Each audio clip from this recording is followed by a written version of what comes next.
Late this afternoon, but Friday, now, late this afternoon, the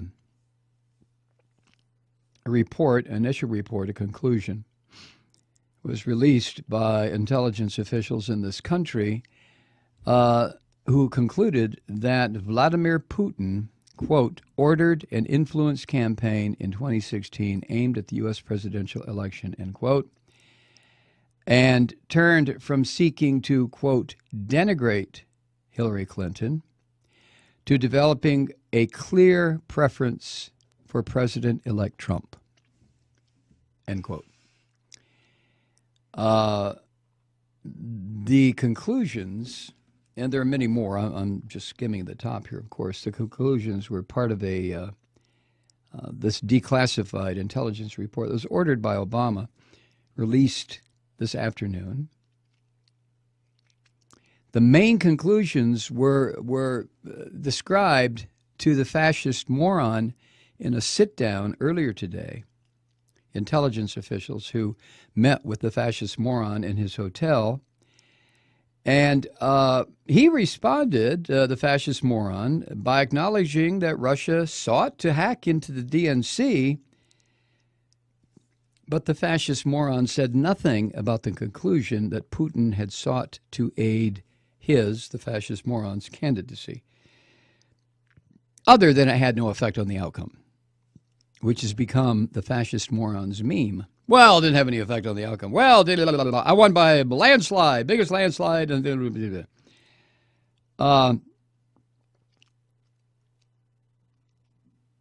the report, and according to sources, it is a damning and surprisingly detailed account of Russia's efforts to undermine our system, and Mrs. Clinton in particular.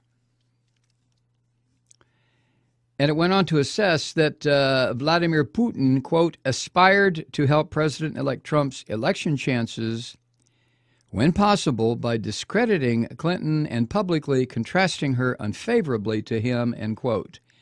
The report also described a broad campaign that included covert operations, including cyber activities with trolling and fake news. So, in certainly a counterpoint to what I shared with you last night with, what's his name? Damn it.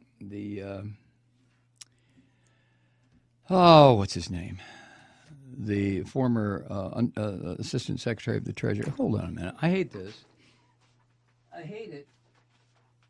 I hate it when a name escapes me when I just talked about it 24 hours ago. Paul Craig Roberts. Thank you.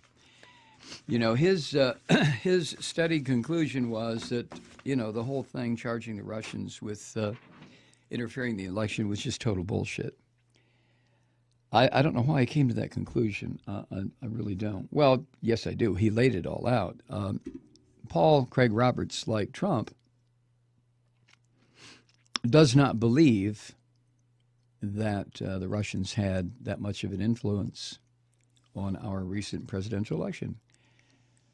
And I'm not disparaging Paul Craig Roberts, Dr. Roberts. I certainly have a lot of respect for what he has written over the years. I'm just saying that's his conclusion. As far as Trump saying the same thing, since Trump is a massive bullshit artist who has no relationship with the truth whatsoever, I find it ironic that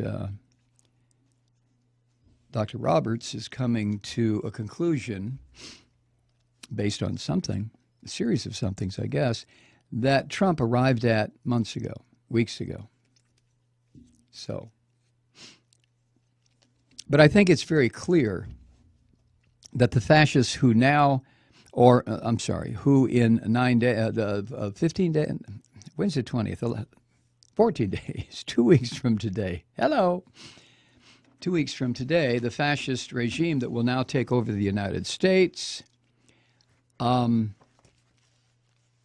is doing so with assistance from the fascists that run the Russian state. I don't think there's any doubt about that. I really don't. That's my conclusion. And what is my conclusion based on? Well, like Trump said, I watch the shows. Jesus Christ. Anyway, there was an unclassified version of this report, if you remember, that was released. And in that unclassified, in other words, the details and the names were missing. The agencies, intelligence agencies in the U.S. also concluded using the phrase, quote, with high confidence, end quote.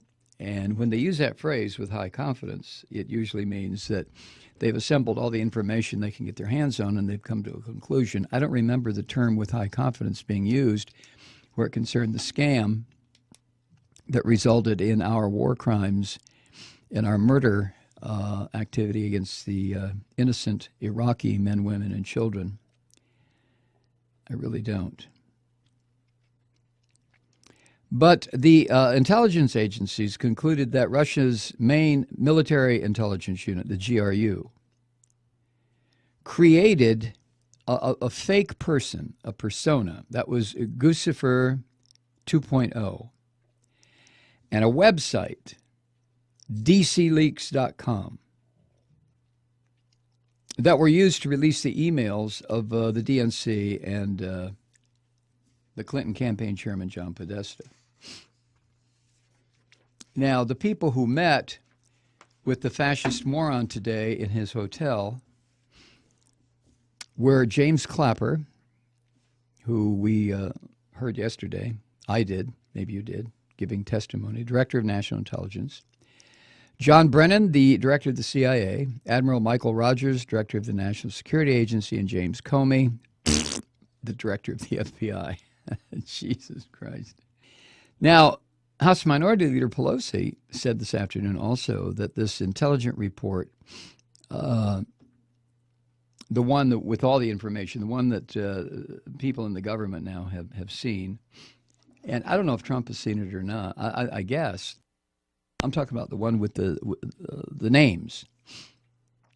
And Pelosi said this afternoon that this intelligence report on Russia's interference to get Trump elected provides what she calls a stunning disclosure. End quote. That's what she said, stunning disclosure. Now, she wouldn't go any further than that. But she did say,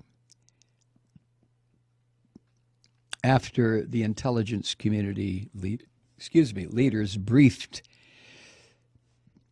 House and Senate members on its findings, she said, I would say this, regardless of the outcome of the election, the American people have the right to know what a foreign power did to disrupt our election. Now, of course, she said she had no doubt, even before the intelligence officials made their determination, she had no doubt that Russia was involved in hacking the DNC. So, and she also scolded the press, I guess the American press, for what she called accomplices in Russia's meddling. She said, quote, because every single day you reported that there was an email that was embarrassing to the Clinton administration without saying, we know this because of disruption by a foreign power into our election process. That's true. I do believe that, like we talked about last night, or like I talked about last night, the ridiculously screwed up media in this country that assisted Trump by normalizing him. They thought it was cute and funny, while he's up there screaming about the lying press. The press played right into it, revealing all kinds of nonsense about Trump, which just reaffirmed Trump's argument. To the rubes, not to you, and goddamn sure not to me, but to the rubes who voted for him. Oh, yeah, well, see? Well, the fun really begins in 2 weeks.